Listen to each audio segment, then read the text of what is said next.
The man who would one day teach the world how to rewire its mind was, at this moment, staring at a blinking cursor on a blank screen. It was 3 in the morning, and the city outside his apartment window was silent, a sprawling grid of sleeping lives. Inside, the only sound was the low hum of his refrigerator and the frantic, whispered arguments in his own head. His name was Elias, and for the last 3 years, he had been trying to write the first chapter of a novel that existed in perfect, brilliant detail but only in his imagination. His fingers hovered over the keyboard, a familiar weight in his chest. It was the feeling of being trapped, of wanting to run but having nowhere to go, of wanting to speak but having no voice. His desk was a monument to his intentions. It was covered in colorful sticky notes, a high-end laptop, and a stack of books on creativity and productivity. Each item was a piece of a dream he was convinced he lacked the talent to assemble. The blinking cursor seemed to mock him, a digital heartbeat of a project that was stillborn. Elias had a good job, a comfortable life by most standards. He worked in marketing for a medium-sized firm, a career he'd fallen into after college because it paid the bills and didn't ask too many questions. His colleagues saw him as reliable, a quiet man who met his deadlines but never pushed for more. He was the kind of person who blended into the background of meetings, whose ideas were often overlooked until someone else repeated them moments later, louder, with more confidence. He was a stranger in his own life, watching it happen to a version of himself he didn't fully recognize. His daily routine was a masterpiece of self-sabotage. The alarm would go off, and he would hit snooze, those extra 9 minutes of sleep a small rebellion against a day he wasn't excited to live. He'd rush through a shower, skip breakfast, and sit in traffic, his mind replaying a loop of his previous failures. A presentation that was met with polite indifference. A story he'd submitted to a magazine that was rejected with a form letter. A conversation with his father, a successful architect, who had asked him, not unkindly, "So, when are you going to get serious about something?" The rejection from his father stung the most. It wasn't harsh, it was the quiet disappointment of a man who knew his son had potential but had grown tired of waiting for him to realize it. This fear of being a disappointment was the engine of his anxiety. It was a low, thrumming dread that colored every thought, every decision. What if the biggest obstacle between you and the life you've always wanted isn't your circumstances, but the invisible prison you've built inside your own mind? He thought about his dreams, just before he fell asleep. He saw himself, not as Elias the marketing manager, but as the author he was meant to be. He imagined the feeling of holding a book with his name on the cover, the weight of it in his hands, the smell of the paper. He imagined giving a talk to a room full of people, his words holding them captive, changing their lives. This fantasy was his nightly ritual, a brief escape into a parallel universe where he was brave. But every morning, he would wake up, and the fantasy would evaporate. The fear was back, a cold, unwelcome bedfellow. His mother was a warm, vibrant woman who would call him every Sunday. She'd ask about his writing, and Elias would always say the same thing, "It's coming along, Mom. Just polishing it." The lie tasted bitter, but the truth, "I'm terrified and I haven't written a word in months," was far worse. He was a man with a passion, but passion, without the engine of self-belief, is just a beautiful, unattainable ghost. He was a gardener who had bought all the seeds and tools but was afraid to break the soil. The turning point, the moment that shattered the illusion of his comfortable prison, didn't come from a grand failure or a sudden success. It came from a conversation with his 8-year-old nephew, Leo. Leo was a whirlwind of energy, a boy who lived his life without a shred of self-consciousness. He was building a castle out of playing cards, and it was a magnificent, fragile structure. Elias was watching him, admiring the boy's focus. With one clumsy movement, Leo knocked the whole thing over. The cards scattered across the table. A flash of disappointment crossed Leo's face, but it was gone in an instant. A grin replaced it. "Oh well," Leo said, his voice light. "I was trying to see how far it would reach. Let's try a different way." Elias looked at the scattered mess. "You're not sad?" he asked. "All that work. It was fun while I was doing it," Leo shrugged. "And now I know that design doesn't work. I'll try a new one." It was a simple, throwaway comment. A child's wisdom delivered without any fanfare. But for Elias, it was like a thunderclap in a silent room. He saw his own life reflected in those fallen cards. He had been trying to build his entire career, his dream, with a rigid, perfect plan in his head. He was so afraid of the cards falling that he'd never even laid the foundation. Leo, in his childish innocence, didn't see the collapsed castle as a failure. He saw it as data. A result. Information he could use to try again. He saw his own limitations not as a dead end, but as a starting point for a new design. This is the difference between a fixed mindset and a growth mindset. Carol Dweck's work wasn't just a theory in a book, it was alive in the way a child approaches the world. Children are born to learn. They don't fall down when learning to walk and think, "Well, I guess I'm just not a walker." They get up and try again. They stumble, they fall, they wobble, and they learn. The fear of falling is learned. The belief that a failed attempt is a reflection of who you are is learned. Elias had been schooled, not in success, but in a deep-seated fear of judgment, a paralysis that came from believing his talent was a fixed quantity, a limited resource he could deplete. He'd been carrying a belief that was so deeply embedded in his unconscious that it felt like a core part of his identity: "I am not good enough." That night, Elias couldn't sleep. Leo's words echoed in his head. He lay in the dark, staring at the ceiling, and for the first time, he looked at his life as a series of experiments rather than a string of verdicts. He thought about his job.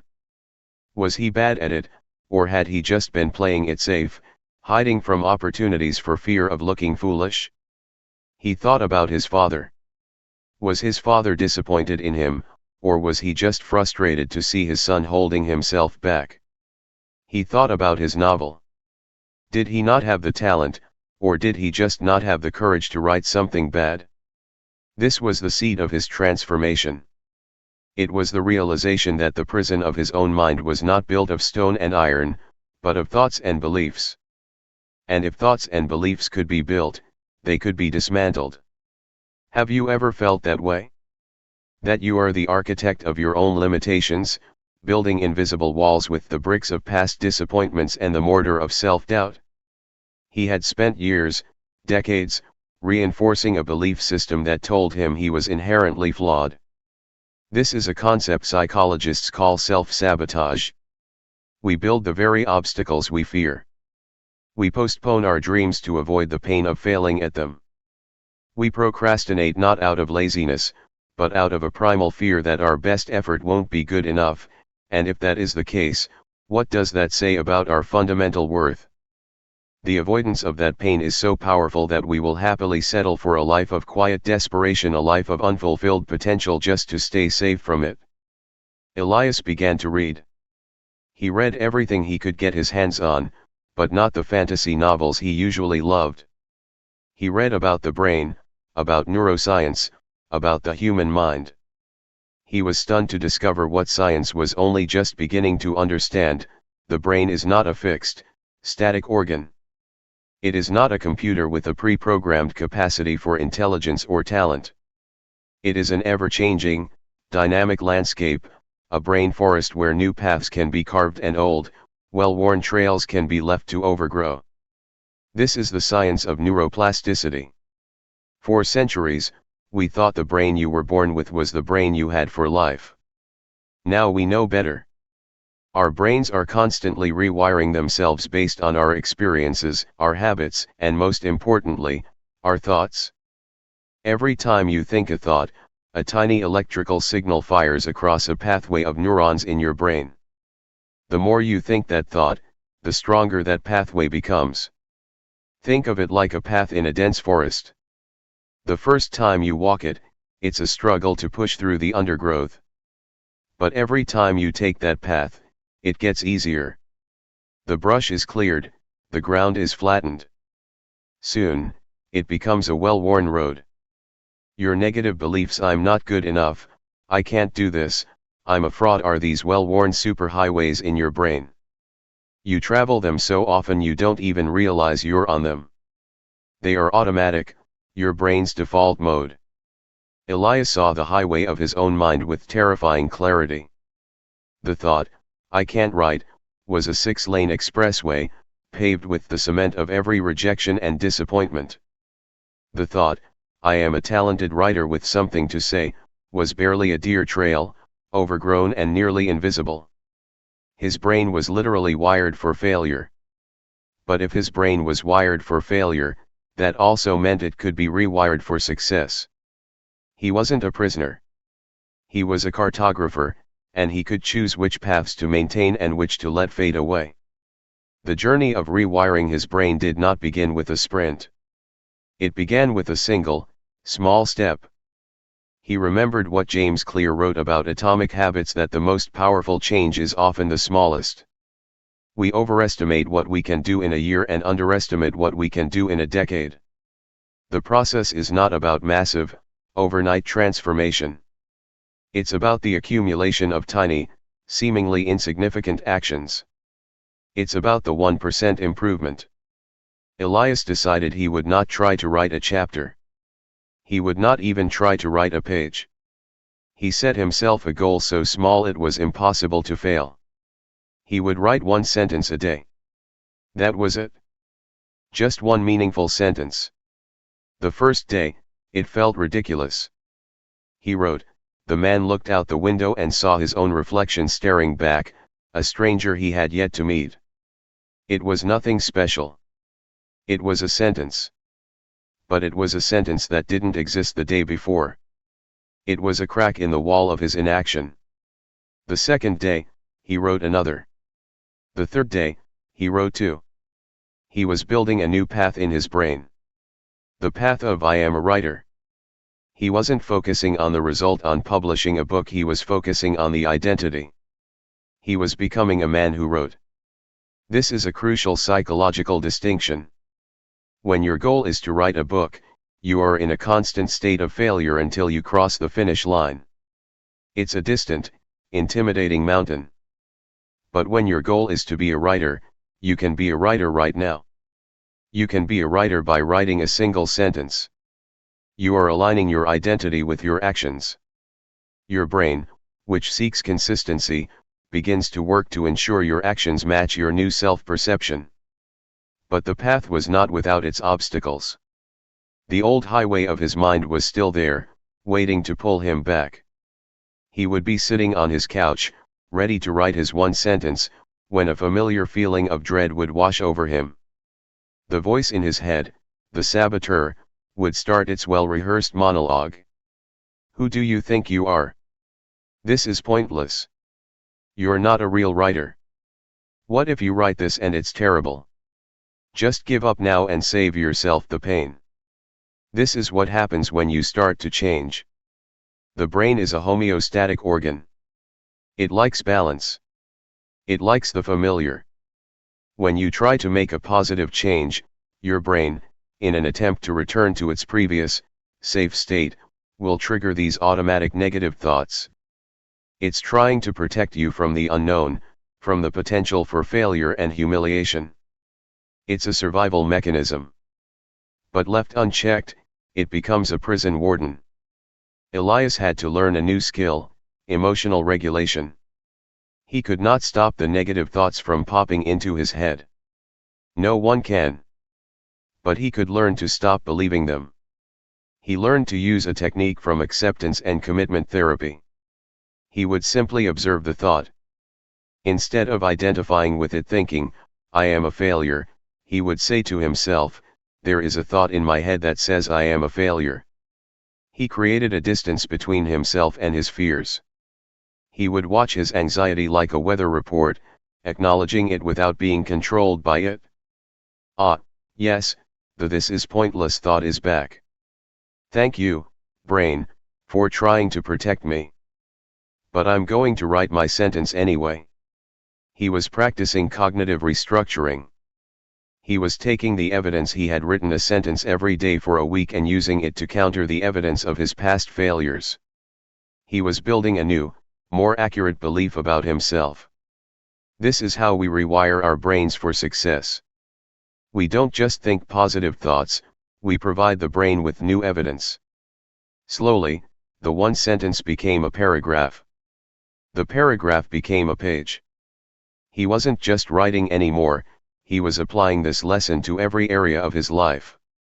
At work, he began to see his responsibilities not as a burden, but as a place to practice his new skills of courage and self-belief. He was often told to accept the limits of his role.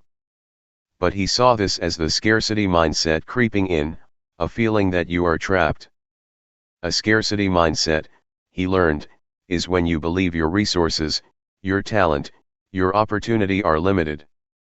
You cling to what you have, afraid to lose it, and in doing so, you ensure you never get more.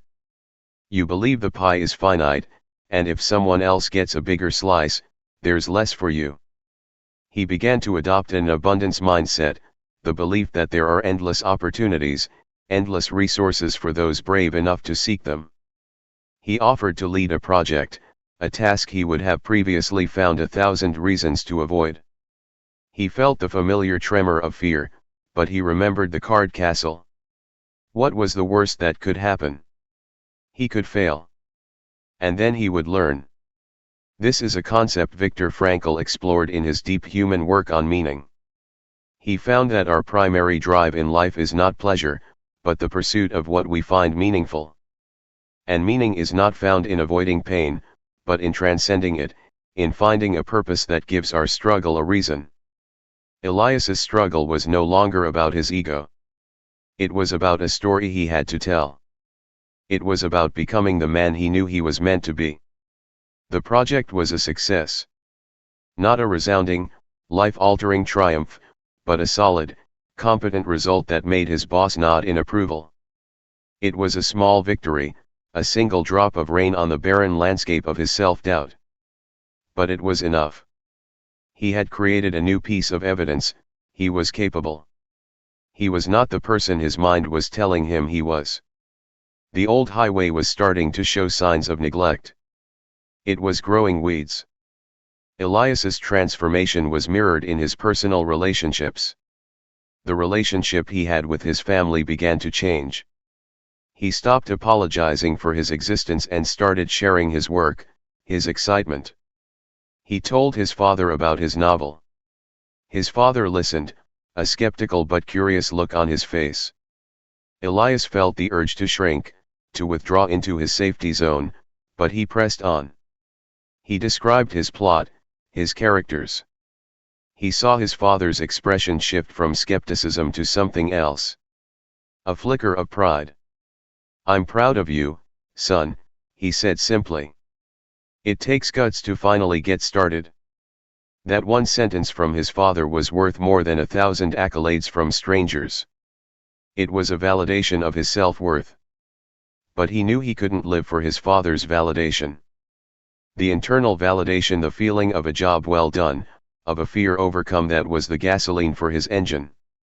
Do you feel like you're waiting for permission to live your own life? Do you feel like you're waiting for the perfect moment, the perfect plan, the perfect circumstance? The truth is, no one is coming to save you.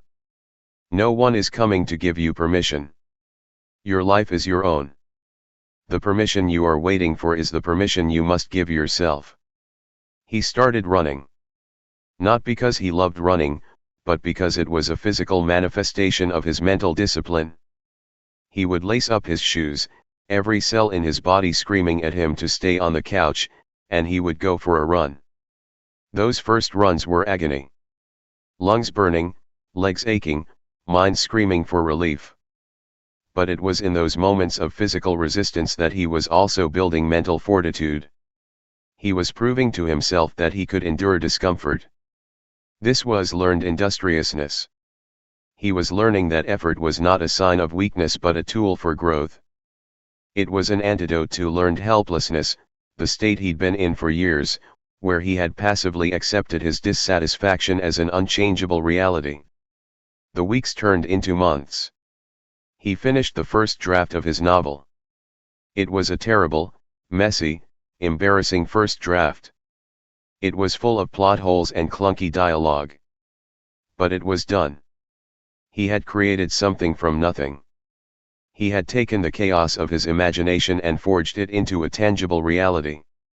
For the first time in his life, Elias understood the power of delayed gratification. He didn't have the instant success and recognition he'd dreamed about. He had a pile of bad prose. But he was proud of it.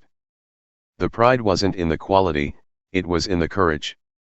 He had faced the fear and survived. The pain of writing the bad draft was minimal compared to the soul-crushing pain of a life unlived. He revised it. And he revised it again. He submitted it to agents and was met with a wall of silence. Then came the rejections. Not for us. We don't see a market for this. It just didn't grab us. The old Elias would have taken these rejections as a final verdict on his worth. This was the ultimate test of his new wiring. The cards were falling again. Would he crumble, or would he see it as data? He felt the familiar, comfortable pull of the old highway of self-doubt. It was a siren's call, beckoning him back to the safety of his couch, the safety of never trying again. But he refused. He saw the email from the publisher. The one that said they loved his manuscript and wanted to publish it. The one that changed his life. It was a quiet moment. He was sitting alone in his apartment. The world outside his window was bustling with life, but in that small room, everything seemed to stand still. He read the email 3 times, waiting for the catch, waiting for his brain to tell him it was a mistake. It wasn't. The realization washed over him like a wave, a mixture of relief, joy, and a profound, deep sense of peace. All the fear, all the self-doubt, all the sweat, the pain, the missed parties, the early mornings, it had all been part of this moment. He thought of all those people who were still waiting to start. The ones who were still trapped in their invisible prisons, waiting for the perfect moment. He thought of his old friend who was still in the same job he hated, afraid to take a chance on a new career. He thought of the millions of people with incredible potential, their light hidden under the bushel of fear and self-sabotage. He knew he had to speak to them. His book, ironically, was about a man who rewires his mind. He learned to speak on it, to teach the principles that had saved his life. He didn't stand on stage as a guru, claiming to have all the answers. He stood there as a fellow traveler, a man who had climbed out of the pit of his own making and was now shouting back, "You can make it too. The rope is here. Take hold." His talk spread. He became known as the one who helps people understand the science of success. He spoke to corporate executives who were burned out, to artists who felt blocked, to students who were terrified of failure. He told them the story of his nephew and the card castle. He explained the phenomenon of confirmation bias, how we seek out evidence to support what we already believe. He told them that if you believe you are a failure, your brain will find 1,000 pieces of evidence to prove you right. But if you change the belief, even just a little, the brain will start to find evidence for the new, more empowering belief. He told them that the dopamine hit of scrolling social media or checking email is an addiction to novelty, a cheap reward that keeps us from pursuing the deep, meaningful work that creates lasting fulfillment. He explained the power of the question, what story am I telling myself? He taught people to examine their own cognitive distortions, the mental filters and biases we use to interpret reality. He showed them how the fear of rejection kept them from asking for the promotion, the date, the chance. He taught them that courage is not the absence of fear, but the ability to act in spite of it. That true confidence comes not from knowing you'll succeed, but from knowing you'll be okay if you don't. In his new life, he received a letter from a young woman named Maria. She was a single mother working 2 jobs who had always dreamed of being a painter. She was stuck in the cycle of I don't have enough talent. I don't have enough time. I don't have enough money. She told Elias she had listened to one of his talks online and was completely broken by it. But not in a bad way. She was broken open. She realized her problem wasn't her circumstances, it was the story she was telling herself. She had spent years in a state of learned helplessness, believing her situation was a life sentence. She didn't have money for a proper studio, so she bought a cheap set of watercolors and painted on the kitchen table after her kids went to bed. She didn't have formal training, so she watched free tutorials online. She had no contacts in the art world, so she started sharing her work on social media. She was terrified, but she started anyway. She began to rewire her brain, one brush stroke at a time. A year later, she sold her first painting. It wasn't a life-changing amount of money. It was a few $100s. But it was more than just a painting. It was proof. It was evidence that her new beliefs were true.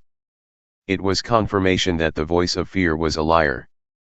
Elias's life was never about becoming a best-selling author. The book was the vessel, not the destination. The life he was living was the destination. It was a life defined by purpose, by resilience, and by an unwavering commitment to growth.